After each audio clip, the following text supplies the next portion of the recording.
오늘 말씀의 제목은 믿음으로 먼저 행하라. 믿음으로 먼저 행하는데요. 네, 17절. 제가 이제 전하고자 하는 말의 이제 주 포인트는 17절이에요. 사람이 하나님의 뜻을 행하려 하면, 이게 전제 조건이에요. 하나님의 뜻을 행하려 하면, 그러니까 하나님의 뜻을 행하려 한다는 것은 우리의 자유의지를 드리는 거예요. 우리의 자유의지를 발동해서 우리가 움직이는 거, 행위를 뜻해요. 액션을 뜻해요. 이게 전제 조건인데, 하나님의 뜻을 행하려 하면 이 교훈이 하나님께로부터 왔는지 내가 스스로 말함인지 알리라. 즉 너희가 진정으로 하나님을 믿고 그분의 뜻대로 살고자 하면 하나님의 뜻, 진리가 무엇인지 내가 알게 하리라. 이런 뜻이에요. 이런 뜻이에요. 그래서 세례 요한이나 니고데모나 뭐 이런 사람들은 하나님의 뜻을 행하려고 했어요. 그리고 니고데모도 바리새인이었잖아요. 사도 바울도 바리새인이었잖아요. 바리새인들은 대부분 다 예수님을 부인을 했음에도 불구하고 이들은 하나님의 뜻을 행하려고 그들의 삶의 방향을 잡고 갔어요. 그러니까 니고데모는 예수님과 대화하고 나서 변화가 되잖아요. 예수님 장례 치를 때 목숨 걸고 오잖아요. 제자가 되는 거죠. 사도 바울은 예수님을 보지 못했을 거예요. 예수님 살아생전에. 그러나 이 사람은 방향을 잘못 잡았어요. 대부분의 바리새인들이 그랬듯이. 그러나 하나님의 뜻을 행하려 하다 보니까 결국 그 진심을 보고 예수님이 나타나셔서 방향을 바꿔주시잖아요. 하나님의 뜻을 행하려 하면, 진실로 내가 하나님의 뜻대로 살고자 하면 하나님의 뜻을 알게 해주신대요. 오늘 본문의 말씀이 그거예요. 그러니까 대부분의 바리새인들은 하나님의 뜻을 행하려 하지 않았어요. 그래서 예수님에게 독사의 자식들아. 왜냐하면 그들은 겉으로는 하나님을 사랑하는 척 했어요. 율법을 잘 지키면 사람은 속여요. 아, 저들이 하나님을 진정으로 사랑하고 믿는구나. 사람은 속이지만 겉으로 율법만 잘 지키는 거지 그 마음의 중심이 정말 하나님을 사랑하고 섬기지 않았단 말이에요. 그러니까 예수님한테 책망받는 거예요. 예수님은 당근과 채찍을 같이 쓰시는 분이잖아요. 이 바리새인들 같이 한번 잘못 방향을 간 사람들은 당근으로만은 안 되기 때문에 채찍을 드는 거예요. 독사의 자식이 뭐예요? 그들한테는 최악의 욕이죠. 사탄의 새끼라는 뜻인데, 야, 이 사탄의 새끼들아, 하나님이 직접 이 땅에 오셔서 하신 말. 그거를 듣고 충격을 받고 돌이키지 않으면 그들은 그냥 영벌에 처해지는 거예요. 영벌. 네, 안타까운 얘기죠. 자, 그러면 우리 성경에서 얘기하는 이 하나님의 뜻은 무엇인가? 하나님의 뜻을 행하려 하면 하나님의 뜻을 알게 된다고 그러잖아요. 그러면 가장 기본이 되는 하나님의 뜻은 무엇인가? 제가 요한복음, 우리 지금 7장 17절인데 요한복음 6장 38에서 40절에 잘 나와 있어요. 제가 읽어드릴게요. 내가 하늘에서 내려온 것은, 즉 예수님께서 하늘에서 내려오셨대요. 하나님과 같이 계시다 내려오셨대요. 내 뜻을 행하려 함이 아니요 나를 보내신 이의 뜻을 행하려 함이니라. 네, 인간의 몸으로 성육신해서 이 땅에 오셨지만 인간의 뜻을 행하려고 오신 게 아니에요.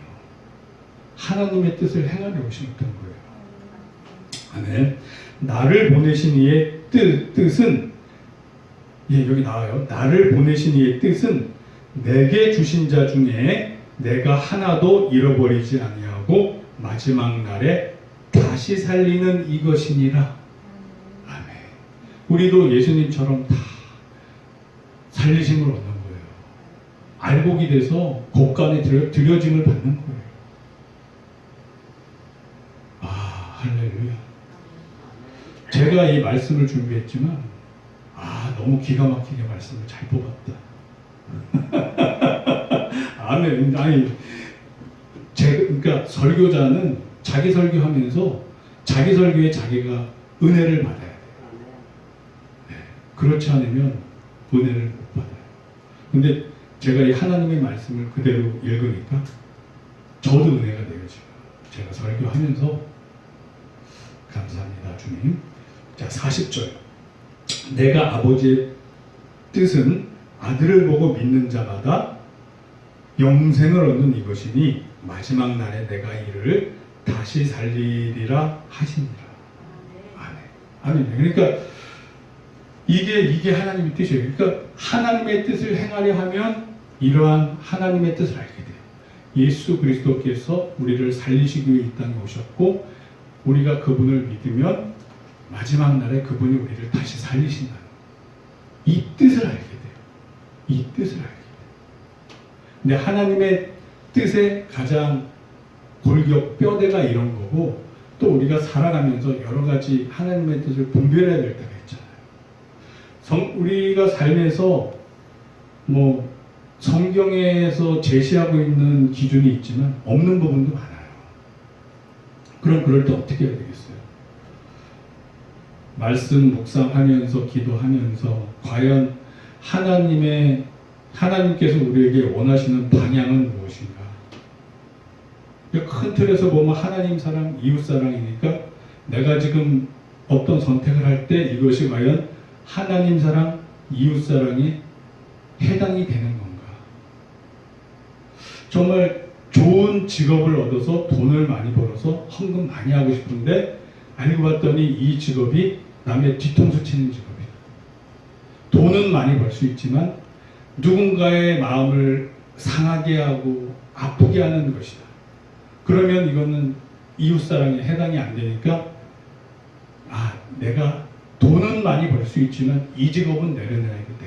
뭐 이렇게 스스로 결정할 수 있는 거예요. 선택할 수 있는 거예요.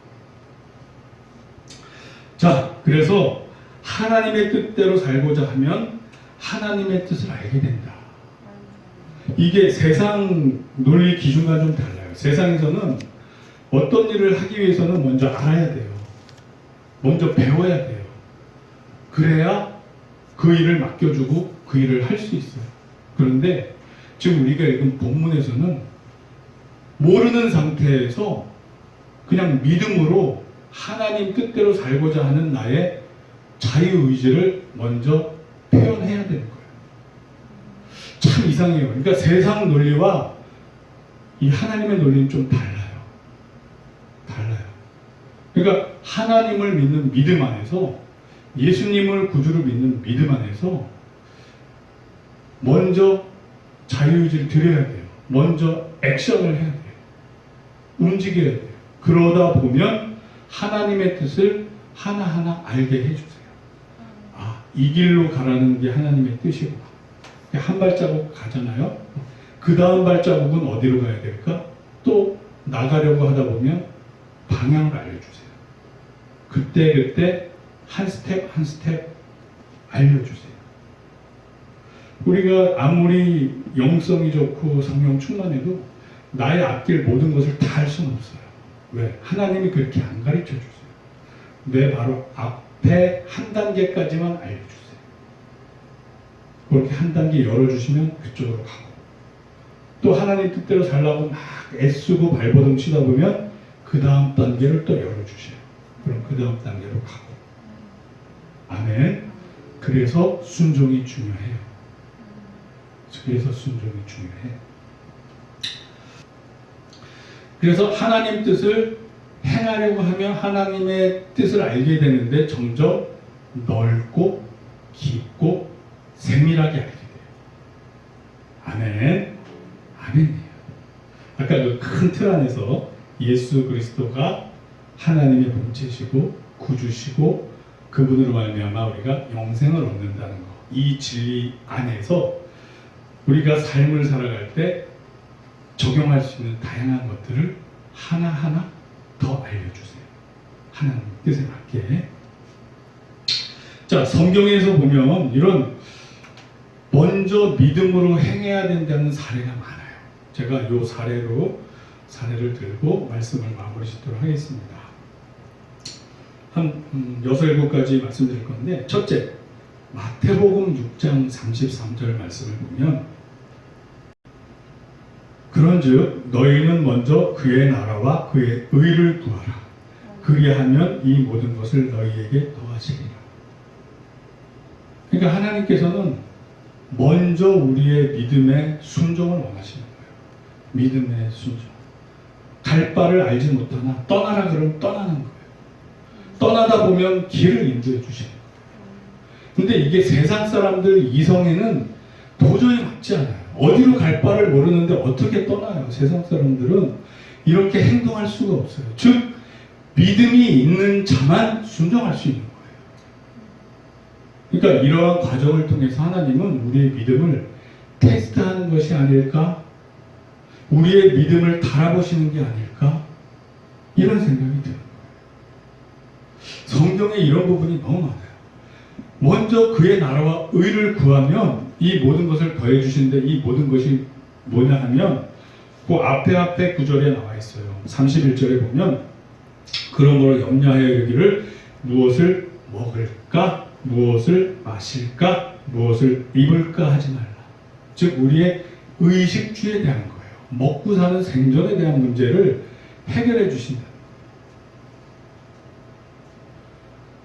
하나님, 그러니까 먹고 사는 문제에 매몰되지 말고 하나님의 뜻대로 살아라. 그러면 먹고 사는 문제는 해결해 주시겠대요. 이거는 믿음의 순종을 하는 사람들은 그런 사람들만 할 수 있는 일이에요. 세상 사람들은 이렇게 못해요. 아니 당장 내가 내일 쌀떡에 쌀이 없어서 어떻게 먹고 살아야 되나 그러는데 어떻게 하나님을 믿겠어요. 믿음 없는 사람은 이렇게 못해요. 그냥 돈벌이를 찾아서 막 헤매게 되지 믿음의 생활을 할 수가 없게 돼요. 그 차이는 내가 진짜 하나님 뜻대로 행하려 하느냐 마느냐, 믿음이 있느냐 없느냐, 이 차이인 거예요. 그래서 제가 봤을 때 이 구절을 삶에서 실행할 수 있는 분은 어느 정도 믿음의 경지, 믿음의 수준에 오른 사람. 왜? 이거는 우리 당장 목구멍이 포도청이라고 생존의 문제가 걸려있는 문제이기 때문에 내가 목숨, 생존을 걸고 믿음을 행하는 거잖아요. 이러기가 쉽지 않아요. 말씀은 너무 잘 알고 너무 쉬워 보이지만 막상 내가 이러한 처지의 상황에 맞닥뜨리면 이렇게 행할 수 있는 믿음이 별로 많지 않아요. 그렇지만 하나님은 계속 이 테스트를 하세요. 이 시험을 넘어야 될 사람은 이 테스트를 계속 하세요. 특히 요즘같이 이런 코로나 시대에는 이런 테스트 걸린 분들이 더욱 많아요. 네, 그의 나라와 의를 구하면 이 모든 것을 책임져 주실 줄 믿습니까? 아멘. 할렐루야. 아멘. 자, 우리 입술에 고백을 했으니까 모두 다 이 수준, 최하 이 수준, 최하 이 수준, 이거를 넘는 수준으로 됨을 믿습니다. 축원합니다. 그렇지만, 그러니까 백전백승 해야 돼요, 사실은. 언제는 이런 테스트 넘었다가도 우리가 또 좀 성령 충만이 떨어지면 또 돌부리에 걸려서 흔들흔들 할 수도 있어요. 하지만 자꾸 돌아보고, 그래서 양무리에 있어야 돼요. 서로 돌아보아 사랑과 선행을 격려할 수 있는 양무리에 있어야 돼요. 아멘. 아멘. 자, 그리고 뭐 의식주만 그렇겠어요. 자기 아내를 얻는 자는 하나님의 은총을 입은 자라고 그랬는데 가정도 마찬가지지. 그냥 대표적으로 상징적으로 먹을까 마실까 입을까 걱정하지 말라고 그랬지. 여기에 우리 생존을 위해 또 후세를 또 하나님의 뜻 안에서 가질 수 있게 가정을 이루는 것도 포함이 된단 말이에요. 아멘. 아멘이에요. 아멘이에요. 자, 그리고 홍해 갈라짐도 그래요. 홍해 갈라짐도 이게 세상 사람들 생각에는 이게 도저히 말이 안 맞는 거예요. 왜냐하면 우리가 애굽 왕의 눈을 피해서 잠시 잠깐 속이고 떠났다고 해요. 근데 앞이 홍해가 막혀 있어. 도망을 가도 이렇게 막다른 골목으로 도망하는 미련한 세상 사람들이 어디 있어요? 하나님의 백성이니까 막다른 골목으로 도망가라 그러니까 막다른 골목으로 도망가는 거예요.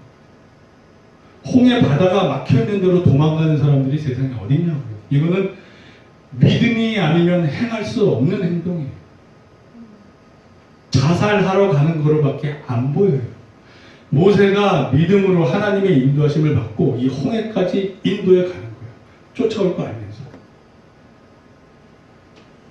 먼저 믿음으로 행하는 거예요. 세상 사람들은 이쪽으로 도망 안 가요. 탈출로가 있는 저 위쪽, 육지 쪽으로, 뭐 산 쪽으로 뿔뿔이 흩어져 도망갈 수 있는 쪽으로 가지 막다른 골목 홍해 앞까지 가지 않아요. 홍해 앞까지 믿음으로 갔을 때 하나님이 역사해 주세요. 애국 군대가 막 오죠. 불기둥 구름기둥이 막 그들을 범접하지 못하게 막죠. 그리고 모세가 손을 뻗었을 때, 지팡이를 뻗었을 때 바닷길이 열린단 말이에요. 즉 믿음으로 우리가 먼저 행했을 때 기적이 일어나요. 그러니까 이 성경 말씀은 정말 믿음이 없이는 행할 수 없는 말씀으로만 돼 있어요. 자, 그리고 또 요단강물도 그랬잖아요. 요단강물 건널 때는 쫓아오는 사람들이 없었어요. 그랬기 때문에 먼저 이 제사장들이 이 궤를 메고 이 요단강물에 발을 담그기 시작했을 때 또 여기도 강이 갈라져요. 여기는 쫓아오는 사람이 굳이 없으니까 이미. 자, 제가 그 여호수아 3장 15에서 16절 말씀을 읽어드릴게요. 요단이 곡식 거두는 시기에 항상 언덕에 넘치더라. 그러니까 물이 이렇게 막 홍수처럼 넘치는 상황이에요. 그러니까 그런 데는 들어가면 안 되죠. 우리 여름에 계곡에 놀러 갔다 계곡물 불면 휩쓸리면 많이 사고, 안타까운 인명사고 나잖아요. 마찬가지예요. 여기도 지금 물이 많이 불어있는 상태인데 궤를 맨 자들이 요단에 이르러 궤를 맨 제사장들의 발이 물가에 잠기자. 그러니까 이거는 목숨을 거는 행위예요, 사실. 물 불었는데 거기 발을 딛고 들어간다는 것. 곧 위에서부터 흘러내리던 물이 그쳐서 사르단에 가까운 매우 멀리 있는 아담성읍 변들에 일어나 한 곳에 쌓이고, 그러니까 물이 오다가 이렇게 쌓이는 거예요. 물길이 나서 끊겨서 건너는 거예요. 그러니까 세상 사람들은 이런 행동을 할 수가 없어요. 물이 불어서 넘치는데 내가 발 담그면 휩쓸려서 죽을 걸 뻔히 아는데 어떻게 그 일을 행하냐고요. 그러나 믿음 있는 사람은 하나님께서 그렇게 하라고 했을 때 믿음으로 먼저 나의 믿음으로 순종을 보인단 말이에요. 나의 자유의지로 순종을 보인단 말이에요.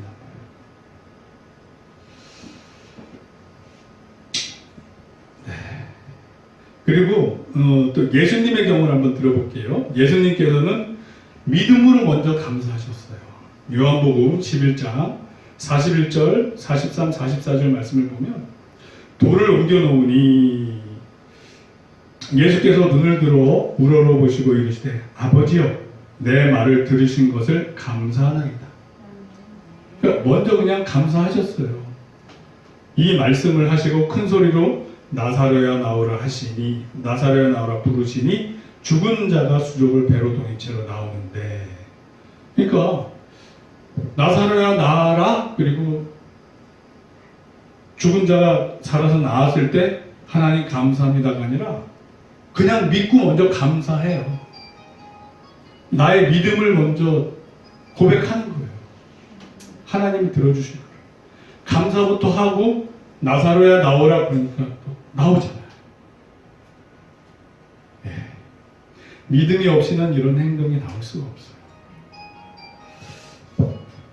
자, 그리고 이제 우리가 잘 알고 있는 내용들인데 환자들 많이 주님 앞에 나왔잖아요.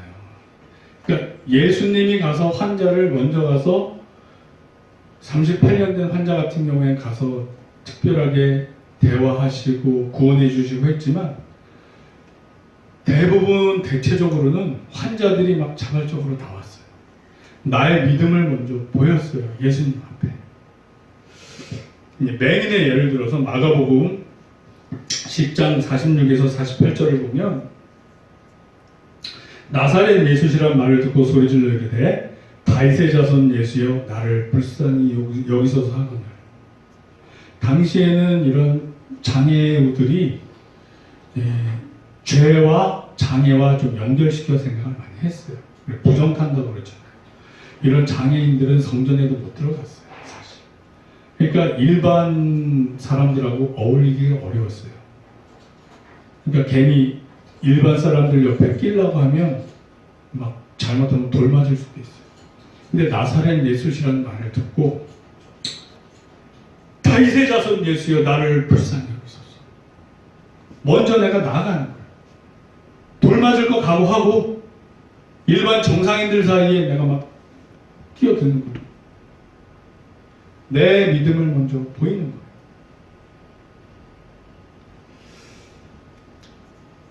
그랬더니 많은 사람이 꾸짖어 잠잠하라 하되, 그러니까 일반 사람들은 이런 장애인들 대접을 안 해주는 거예요.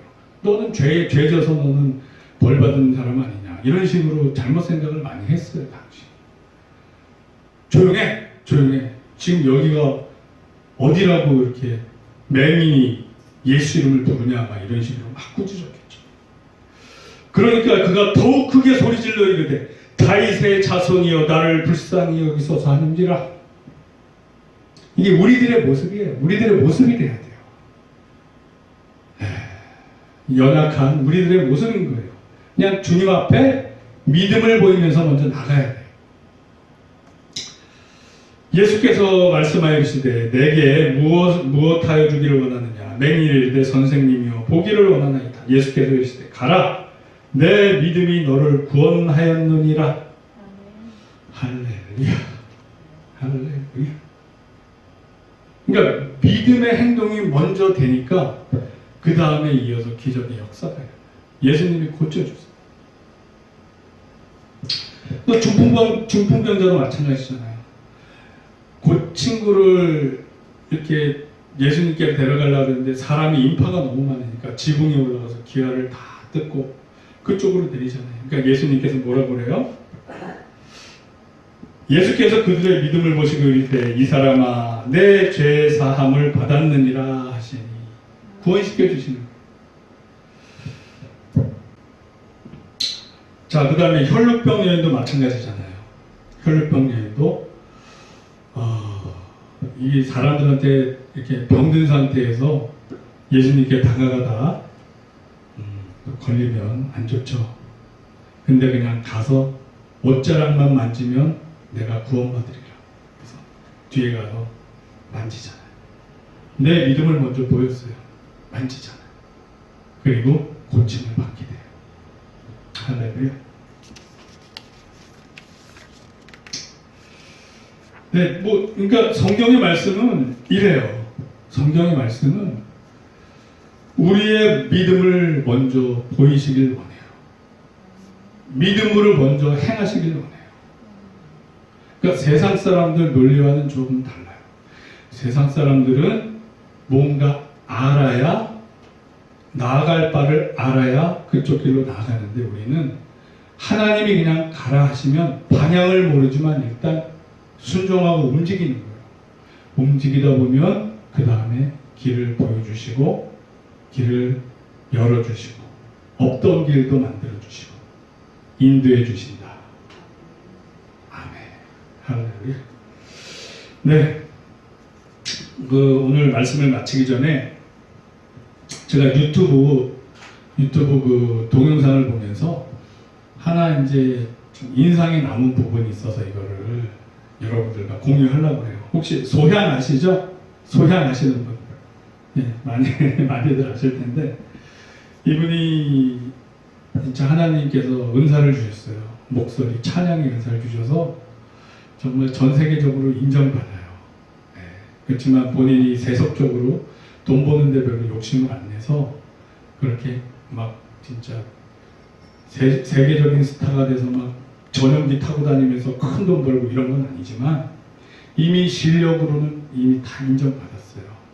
이 비평가 사이트에 보면 세계에서 정말 노래 잘하는 사람 6명인가 7명을 뽑았어요. 그 중에 뭐 마이클 잭슨 뭐 막 이런 사람들 다 있어요. 근데 거기에 소향도 같이 포함이 돼 있어요. 그 마이클 잭슨이나 이런 사람들은 이미 찾고 했잖아요. 현재 살아있는 3명 중에 1명. 그러니까 전 세계 톱3 안에 인정받는 사람이에요, 소향이. 그래서 이분이 브루클린 태버너클 교회, 뉴욕에 있는 교회에서 이 찬양을 한 곡 했어요. 그러니까 헌금송을 하나 했어요. 근데 이게 누가 사실 그 교회에서 이렇게 찍으면 안 된대요. 근데 몰래 찍어서 올린 게 몇 년 전 동영상인데 거기 조회수가 100만이 넘어갔어요. 보니까 많이 봤는데 거기에 나오키 타카하시라는 게 일본 사람 같아요. 이름이 한국 사람 이름이 아니잖아요. 그 찬양 댓글에 뭐라고 적었냐면 오늘도 울고 갑니다. 힘내겠습니다. 종교를 가져야 하나 싶습니다. 이 찬양을 듣고 은혜를 받은 거예요. 나도 예수님을 믿어야 하나? 이제 좀 마음에 뭔가 문이 열리기 시작하는 거예요. 소향님아, 한국은 많이 춥다는데 건강 조심하시고요. 2개월 전에 쓴 댓글이에요. 지금이 4월이니까 한 2월달, 1월달 그 무렵에 올린 거예요. 그러니까 한국 사람이 여기 댓글을 달았어요. 좀 긴데 다 읽어드릴게요. 이연경이라는 사람이 댓글 달았어요. 힘내세요. 저도 34 나이에 예수님 만난 사람입니다. 그러니까 예수님 늦게 만난 거예요. 30 넘어서. 믿지 않을 때 소향의 반석 위에를 들을 때마다 늘 이상하게 울컥했는데 그게 절대 우연이 아닌 그때부터 콜링이 시작되고 있었어요. 이렇게 찬양을 통해서 막 역사가 일어나더라고요. 저도 참 어려운 시기를 보내고 있는데 만약 소향이 만났던 하나님이 제 삶에 찾아와 주시지 않았다면 정말 암흑과도 같은 삶을 살고 있을 거예요. 지금 힘든가 봐요. 좀 요즘 힘들죠. 대부분 많은 사람들. 그런데 지금은 어려움 속에서도 소망과 기쁨을 잃지 않고 살아요. 이게 진짜 신비예요. 이게 진짜 신비예요. 단순한 마인드 컨트롤 이런 게 아니라 그냥 거저받아 내 힘들이지 않는데 누려지는 거. 막 자기가 애쓰지 않는데 그냥 누려지는 거예요. 할렐루야. 할렐루야. 저와 여러분들도 이런 주님의 은혜를 항상 누리시길 축원합니다. 아멘. 그걸 은혜라고도 부르지요. 지금 한국 교회가 많이 욕을 먹고 저 역시 욕하던 사람 중 하나였어요. 저도 욕하던 사람 중에 하나였어요. 모를 땐 욕하죠. 하나를 알고 둘을 모르니까 하나만 아니까 욕하죠. 그런데 진짜 소양과 같은 찐 하나님의 사람들이 있어요. 이 곡을 통해 제 마음을 터치하신 하나님이 당신의 마음 또한 위로하고 터치하시길 기도하며 지나가다 긴 글 적었습니다.